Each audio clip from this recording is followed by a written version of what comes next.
Black Maid asks Billionaire for a small loan before midnight. Her next words shock him. The clock on the hallway wall read 11:37 p.m. Ethan Caldwell didn't notice. He was too busy staring at the glowing skyline outside his penthouse windows, phone pressed to his ear, finalizing a deal that would make tomorrow's financial headlines from New York to London.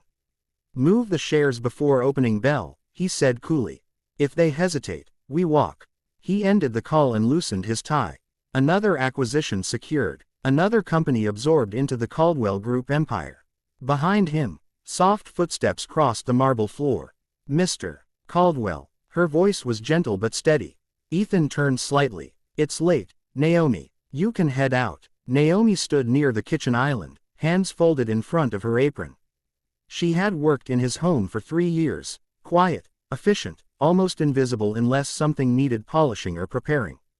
"I was actually hoping to speak with you," she said. He glanced at the clock. 11:39 p.m. "Is something wrong?" "Yes," she answered. Then, after a pause, "and no." He frowned slightly. "Which is it?" She inhaled slowly, as if rehearsing courage. "I need to ask you for a small loan before midnight." That caught his attention. Ethan turned fully toward her now.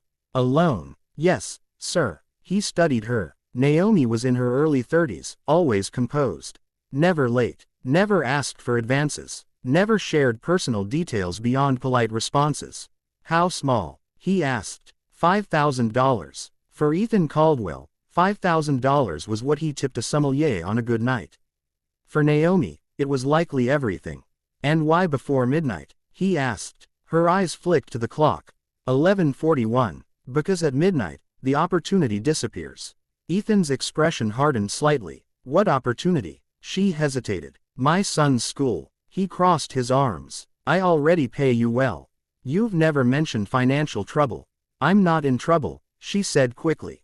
"I just need help tonight." He walked toward the kitchen, poured himself a glass of sparkling water, and leaned against the counter. "You're asking your employer for a personal loan with less than 20 minutes notice," he said evenly. "That's not exactly standard procedure." "I know. And what guarantee do I have that I'll see it again?" Her answer came without hesitation. "You don't." Silence filled the penthouse. Outside, the city shimmered in indifference. 11:43 p.m.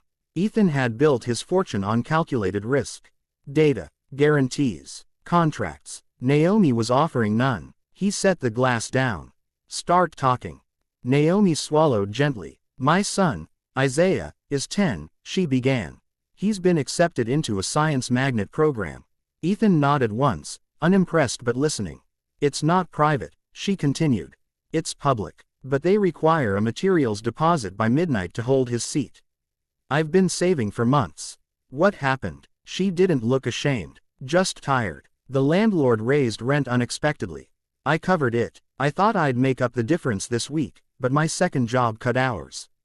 "You have another job?" "Yes, sir." He blinked. "What do you do?" "I clean offices downtown after I leave here." Ethan paused. 3 years. He had never asked how she spent her evenings. "And the deposit is exactly $5,000. "Yes. That's steep for materials. It covers lab access, specialized equipment, and a year of advanced coursework." He glanced at the clock again. 11:47. "And if you don't pay?" "They offer the seat to the next student." "Scholarships." She nodded faintly. "They're available next semester. But if he loses this spot now, he may not qualify again." Ethan walked slowly toward the window. "You should have told me sooner," he said. "I didn't want charity. And this isn't." Her jaw tightened slightly. "No. This is a loan. I will repay you, even if it takes years." He turned back toward her. "And if I say no?" Her next words came softly. "Then I'll understand." He narrowed his eyes. "That's it. No guilt trip. No dramatic story." She shook her head. "I'm not asking because you're rich. I'm asking because you're human." The words landed heavier than she intended. Ethan let out a quiet breath.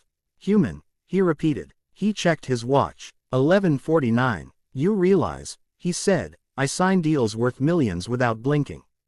But I don't make decisions emotionally." "I'm not asking you to," Naomi replied. "I'm asking you to remember what it's like to want something to change your life." He stared at her. You assume I know. She hesitated. Don't you? The question unsettled him more than the request. Ethan Caldwell hadn't grown up wealthy. His father drove buses in Detroit. His mother worked nights at a hospital. He remembered studying under kitchen lights while his parents whispered about overdue bills. He remembered a scholarship letter that arrived too late for a deposit deadline. He remembered what it felt like to watch opportunity slip through fingers that had worked hard enough to deserve it. He had buried that memory beneath stock portfolios and corporate mergers. 11:52. What's your son like? He asked suddenly. Naomi blinked. He loves robotics, she said. He builds things out of scrap metal and old circuit boards. He says one day he wants to design affordable medical devices. Medical devices? Yes. For what? She swallowed. For heart patients. Ethan felt something shift. Why heart patients? Naomi looked down briefly. Because that's what took his grandmother. Ethan's chest tightened. His own mother had died of heart complications 2 years ago. He looked at Naomi differently now. Isaiah doesn't know I'm asking you, she added. He thinks I'm working late. The clock ticked. 11:55. Ethan walked to his office desk, opened a drawer, and pulled out his checkbook. Naomi's breath caught, but he didn't write immediately. If I give you this, he said carefully, you repay it monthly. No interest. Yes, sir. And if for any reason you can't, I will find a way. He met her eyes. And if your son fails? She didn't flinch. Then he fails knowing someone believed in him. 11:57. Ethan wrote the check. $5,000. He tore it carefully and walked back to her. But before handing it over, he asked quietly, why didn't you go to a bank? She hesitated only a second. Because banks look at numbers.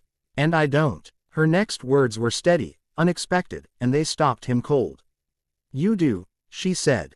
But I've watched you for 3 years. You also notice people, you just pretend not to. The air shifted. He realized she wasn't asking for money alone. She was asking him to acknowledge the humanity he kept hidden behind negotiations and quarterly earnings. The clock hit 11:59. He handed her the check. She took it carefully, almost reverently. Thank you, she whispered. He nodded. Transfer it now, he said. Before midnight, she hurried toward the kitchen counter where her phone lay charging. As she entered the payment details, Ethan stood watching, not as a billionaire overseeing a transaction, but as a man remembering who he used to be. 11 hours 59 minutes and 42 seconds. 11 hours 59 minutes and 58 seconds. 12 o'clock. Her phone chimed. She exhaled in relief. It went through, she said softly. Silence settled between them. You said the opportunity disappears at midnight, he said. Yes. He looked at her thoughtfully. Not entirely. She frowned. Slightly. What do you mean? He walked back to his office and returned with a business card. Caldwell Innovations has a summer youth robotics lab, he said. Competitive entry. But I'll personally review Isaiah's application. Her eyes widened. That's not necessary. It is, he interrupted gently. Not because he's your son. Because I want to see what he builds. Tears shimmered in her eyes, but she kept her composure. Thank you, she said again, more firmly this time. He nodded once. You should get home, he said. She gathered her things. At the door, she paused. Mr. Caldwell, yes, when Isaiah succeeds, I won't tell him you gave the loan. Ethan raised an eyebrow. Why not? Because I don't want him believing powerful people fix his life, she replied. I want him believing he earned it. Ethan absorbed that. And did he? Yes. After she left, the penthouse felt different. Quieter. He returned to the window, looking out over the city. Earlier that evening, he had secured a deal worth $28 million. It hadn't moved him. $5,000 had. The next morning, headlines still praised his financial genius. But somewhere across town, a 10-year-old boy woke up with a future intact, and no idea how close it had come to disappearing. Weeks later, an envelope arrived at the penthouse. Inside was a small metal device, crude but functional. A prototype heart rate monitor built from recycled components. A note was attached in messy handwriting. Dear Mr. Caldwell, my mom says you like building things too. This is version 1. It's not perfect yet, but it will be. Isaiah. Ethan turned the device over in his hands, studying the uneven soldering lines. For the first time in years, he smiled without calculation. He placed the prototype on his office shelf, not beside awards or stock certificates, but at eye level. And that night, when he looked at the city lights again, they didn't feel like assets. They felt like lives.